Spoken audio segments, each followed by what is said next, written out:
Parents, आज मैं आपके साथ शेयर करूंगी बच्चों में होने वाले कई तरह के डर या फोबिया के बारे में। देखिए, जब बच्चा छोटा होता है 3 महीने के बाद बच्चे के अंदर कई तरह के इमोशन विकसित होने लगते हैं। छोटा बच्चा अनजान व्यक्तियों से, अंधेरे से, तेज आवाज़ से अगर डरता है तो ये नॉर्मल है। जैसे जैसे बच्चा बड़ा होता है उसके लिए अनजान चेहरे अब जाने पहचाने होने लगते हैं, अंधेरे और रोशनी को वो समझने लगता है। तो जैसे जैसे बच्चा बड़ा होता है ये सब डर उसके ख़त्म होने लगते हैं। लेकिन अगर बच्चा बड़ा हो रहा है उसके साथ उसके डर कम होने की बजाय और ज़्यादा बढ़ रहे हैं तो ये एक सोचने का विषय है। क्योंकि अगर बच्चों के डरों को समय रहते सही तरह से गाइड करके उन्हें ठीक नहीं किया जाता तो यही डर आगे चलकर फोबिया का रूप ले लेते हैं। तो आज मैं आपके साथ शेयर करूंगी कि ये डर क्या है, इसके क्या कारण होते हैं और हम किन बातों का विशेष ध्यान रखें जिससे हम अपने बच्चों में बढ़ रहे डरों को कम कर सकते हैं। तो वीडियो को स्टार्ट करने से पहले अगर आप हमारे चैनल पर नए हैं तो आप प्लीज़ इस चैनल को सब्सक्राइब जरूर कर लीजिएगा, क्योंकि इस चैनल पर मैं और मेरे हस्बैंड मिस्टर संजय आहूजा, जो कि एक लाइफ कोच हैं जिन्होंने बाल मनोविज्ञान को बहुत गहराई से पढ़ा है, हम दोनों बच्चों से रिलेटेड जो भी इश्यूज़ हैं, उनके बिहेवियर के इश्यूज़, उनकी स्टडी के इश्यूज़ और करियर के इश्यूज़, सभी इश्यूज़ पर हम लोग वीडियोस बना रहे हैं ताकि आप लोगों को समय रहते अपने बच्चों की जो समस्याएं हैं उनका समाधान मिल पाए। तो अब हम स्टार्ट करते हैं आज का टॉपिक, डर, फियर, फोबिया। देखिए, अगर बच्चे में डर है, थोड़ा बहुत डर होना नॉर्मल है, लेकिन कई बार ये देखा गया है कि बच्चा कई बार बहुत ज़्यादा डरता है और यही डर उसका फोबिया बन जाता है। किसी को एग्ज़ाम का डर होता है, किसी को ऊंचाई का डर, किसी को पानी से डर लगता है, किसी को भागने से डर लगता है। इस तरह के बहुत सारे छोटे छोटे डर होते हैं जो बच्चों में कई बार बहुत ज़्यादा बढ़ जाते हैं। तो आज हम डिस्कस करेंगे कि ऐसे क्या कारण होते हैं जिनकी वजह से बच्चों में ये जो डर हैं, जो ये फियर हैं, वो लगातार बढ़ते हैं। तो इसके मुख्य 3 कारण होते हैं कि या तो सबसे पहला जो हमारा रीज़न है कि फैमिली में कोई इंसान उस चीज़ से पर्टिकुलर डरता हो तो भी बच्चा उस बिहेवियर को सीख जाता है। डरना भी एक बिहेवियर है। बिहेवियर आपको पता है, जो जितने भी बच्चा बिहेवियर सीखता है वो सब देखकर ही सीखता है। तो कई बार क्या होता है कि कई मदर्स जो छिपकली से, कॉकरोच से एकदम से बहुत ज़्यादा उनको देखकर चिल्लाने लगती हैं, डरने लगती हैं, तो बच्चा लगातार इस बिहेवियर को देखता है और वो कॉपी करने लगता है। उसको नहीं पता ये डरने की चीज़ है या उसको कुछ कहेगी या कुछ काट लेगी, बट उसने देखा है कि उसकी मदर कॉकरोच को देखकर, छिपकली को देखकर चिल्लाती है तो वो भी चिल्लाने लग जाता है। तो ये तो हो गया, एक बच्चे ने किसी बिहेवियर को कॉपी किया, बच्चे ने देखकर बिहेवियर सीखा। दूसरा रीज़न हो सकता है कि बच्चे का कोई बैड एक्सपीरियंस रहा हो, पास्ट में कुछ उसके साथ ऐसी कोई घटना हुई हो जिसकी वजह से वो डर उसके अंदर बढ़ गया हो। जैसे फॉर एग्जांपल मान लिया बच्चा पानी में नहा रहा है, जैसे गंगा जी में स्नान करने गए, हो सकता है वहाँ उसका थोड़ा सा पैर स्लिप हो गया हो या उसको उस समय कोई डर आया हो। इसी तरह कभी वो भागते भागते गिर गया हो, एक बार उसको चोट लग गई हो। तो इस तरह से कई बार क्या होता है, जो बच्चे का पास्ट का जो बैड एक्सपीरियंस होता है वो उसके अंदर डर को बढ़ाता है। तो ये भी एक कारण हो सकता है, उसका पास्ट का कोई बैड एक्सपीरियंस। और तीसरा जो कारण है वो हो सकता है उसने किसी को ऐसे बिहेवियर को देखा नहीं है, उसने खुद भी कोई एक्सपीरियंस नहीं किया है, लेकिन उसने किसी से सुना है।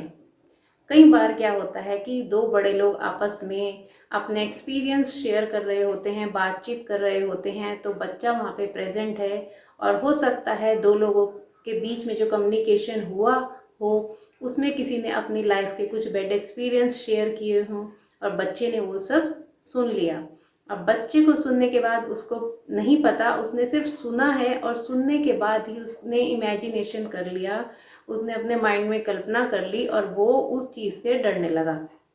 ऐसा भी हो सकता है, कई बार ये भी देखा गया है कि दूसरों की बात सुनकर हम बहुत सारे ऐसे जो डर हैं वो अपने माइंड में स्टोर कर लेते हैं और वही डर फिर धीरे धीरे फोबिया बनने लगते हैं। जैसे फॉर एग्जांपल आजकल आप सुनते हैं बहुत सारे टीवी न्यूज़ चैनल पे कई तरह की इंफॉर्मेशन आती रहती हैं, बहुत सारी न्यूज़ चलती रहती हैं, पॉजिटिव भी निगेटिव भी। तो जब हमारे माइंड में कहीं ना कहीं से कोई निगेटिव न्यूज़ बार बार हो सकता है जा रही हो, तो उससे हमारे माइंड में बहुत सारे ऐसे डर अपने आप ही ऑटोमेटिकली आने लगते हैं और फिर ये हमारी बॉडी और माइंड की हैबिट हो जाती है डरने की। तो आज मैंने आपसे शेयर किया 3 ऐसे रीज़न जिनकी वजह से बच्चों में डर हो सकता है। ये संभावनाएं हैं, और भी बहुत सारे कारण हो सकते हैं अगर आपके बच्चे में किसी तरह का डर बढ़ रहा है।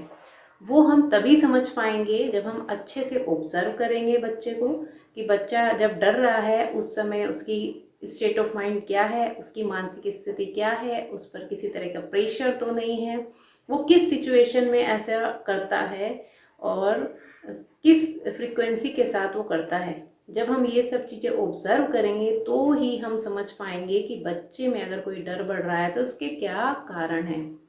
और जब हम कारण को समझ पाएंगे तो ही हम उस समस्या को, उसके समाधान भी ढूंढ पाएंगे। तो अब इसके बाद अब हम बात करेंगे कि हमें क्या ऐसी सावधानियां रखने की ज़रूरत है या क्या ऐसी बातों को विशेष ध्यान रखें ताकि हम अपने बच्चों में बढ़ रहे किसी भी तरह के डर को रोक पाएँ और उसे ठीक भी कर पाएँ। तो बहुत ही इम्पॉर्टेंट चीज़ है ये। और डर का मतलब सिर्फ बहुत ज़्यादा फोबिया नहीं, एग्ज़ाम डर भी हो सकता है। बच्चों को एग्ज़ाम आने के समय भी कई तरह के डर उनके माइंड में स्टार्ट हो जाते हैं, तो हम उन्हें कैसे ठीक करें। पॉइंट नंबर 1, जब आपका बच्चा किसी चीज़ से, किसी सिचुएशन से, किसी व्यक्ति से अगर डर रहा है तो अगर हम उसे डायरेक्टली कहेंगे कि डरो मत, तो उसका माइंड उस समय उस चीज़ को नहीं समझेगा और ज़्यादा वो डरेगा। तो उस समय हमें बच्चे को कुछ नहीं समझाना है, बस हमें क्या करना है, जिस चीज़ से, जिस व्यक्ति से वो डर रहा है उससे उसे दूर करना है। एट प्रेजेंट उस समय की सिचुएशन की मैं बात कर रही हूँ कि अगर हम बार बार उस चीज़ को, उस व्यक्ति को उसके पास लाएंगे तो और ज़्यादा डरेगा। तो उस समय उस चीज़ को वहाँ से हटा दीजिए। किसी भी चीज़ से हो सकता है, बच्चा मान लिया डॉग से डर रहा है तो उसको उस समय हटा दीजिए। और पॉइंट नंबर हमारा 2 है कि अगर बच्चा कोई डर में कोई ऐसा बिहेवियर कर रहा है तो कभी भी उसका मजाक ना बनाएं। कई बार पेरेंट्स मजाक में अपने रिलेटिव से, अपने फ्रेंड से फ़ोन पर डिस्कशन करते समय या उनके गेस्ट अगर कोई घर में आते हैं तो मजाक में वो बताने लगते हैं कि हमारा बच्चा तो डॉग से डरता है। तो इस तरह की अगर हम कम्युनिकेट करेंगे उसके निगेटिव बिहेवियर के बारे में तो वो और ज़्यादा करेगा और उसके अंदर वो फिर प्रॉब्लम और ज़्यादा बढ़ती जाएगी। तो इस चीज़ से बचें, मजाक ना बनाए बच्चे का, उसकी मानसिक स्थिति को समझें कि अगर वो बच्चा डर रहा है तो कुछ उसके रीज़न है। तो हमें, अगर हम उसकी मजाक बनाएंगे तो वो और ज़्यादा डरने लगेगा, है ना। तो और हमें क्या करना है, पॉइंट नंबर हमारा 3 है, जब बच्चा नॉर्मल हो जाए, किसी चीज़ को देखकर वो डर रहा है, हमने उस चीज़ को हटा दिया, उसको थोड़ा कंफर्टेबल कर दिया और उसके बाद हमने देखा कि बच्चा अच्छे मूड में है, वो खेल रहा है, कुछ एक्टिविटी कर रहा है, तो तब हमें उससे उस इश्यू के बारे में तब उससे डिस्कस करना है कि उस पर्टिकुलर सिचुएशन में वो कैसा फील करता है, उसे क्यों ऐसा, मतलब उसके अंदर डर की जो फीलिंग आती है उस समय वो कैसा फील करता है, उसकी बॉडी और माइंड की उस समय क्या स्थिति होती है, उसको क्या करने का मन करता है उस समय। तो जब हम उससे बात करेंगे, जब वो नॉर्मल सिचुएशन में होगा, तब वो बच्चा धीरे से बता पाएगा, वो अपनी जो उसकी उस समय की स्टेट ऑफ माइंड है, मानसिक स्थिति है, उसको तभी वो एक्सप्लेन कर पाएगा। तो इसीलिए जब बच्चा नॉर्मल हो तब उससे उसके उस बिहेवियर के बारे में आराम से बैठकर डिस्कस कीजिए और उसमें भी हमें बहस नहीं करनी है। बस जो बच्चा बता रहा है प्यार से उसको पोलाइटली हमें भी सुनना है और उसको भी लगना चाहिए कि हाँ, मैं अपनी जो फीलिंग्स हैं वो बता रहा हूँ, इससे मुझे सॉल्यूशन मिलेगा। जब भी बच्चा इस तरह का कोई भी बिहेवियर करे, उसके मन में किसी तरह का डर आ रहा है, तो कभी भी उसे पनिशमेंट ना दें।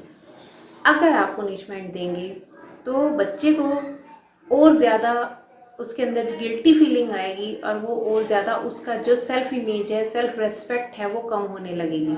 और नेक्स्ट हमें क्या करना है कि बच्चे के अंदर किसी भी चीज़ से, किसी भी वस्तु से, किसी व्यक्ति से अगर उसे डर लगता है तो हमें उसे प्रैक्टिकल एक्सरसाइज करानी है।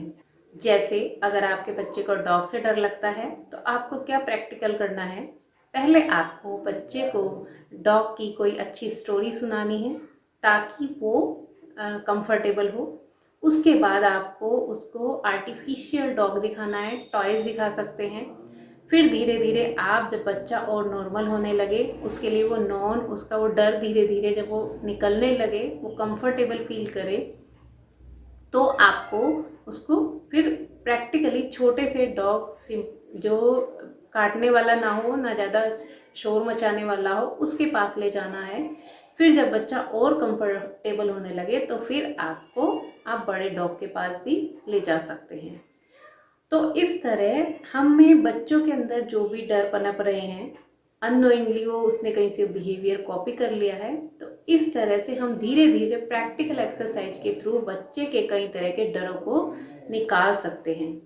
क्योंकि अगर बॉडी और माइंड को एक बार डरने की हैबिट पड़ गई तो फिर वो पूरी लाइफ छोटी छोटी चीज़ों से वो डरता रहेगा और वो समझ नहीं पाएगा कि मुझे इस सिचुएशन से कैसे बाहर आना है। तो हमें बच्चों को प्रैक्टिकल एक्सरसाइज करके एक्चुअली उन्हें कंफर्टेबल बनाना है और उनके माइंड में चल रहे जो बहुत सारे डर हैं उनको दूर करना है।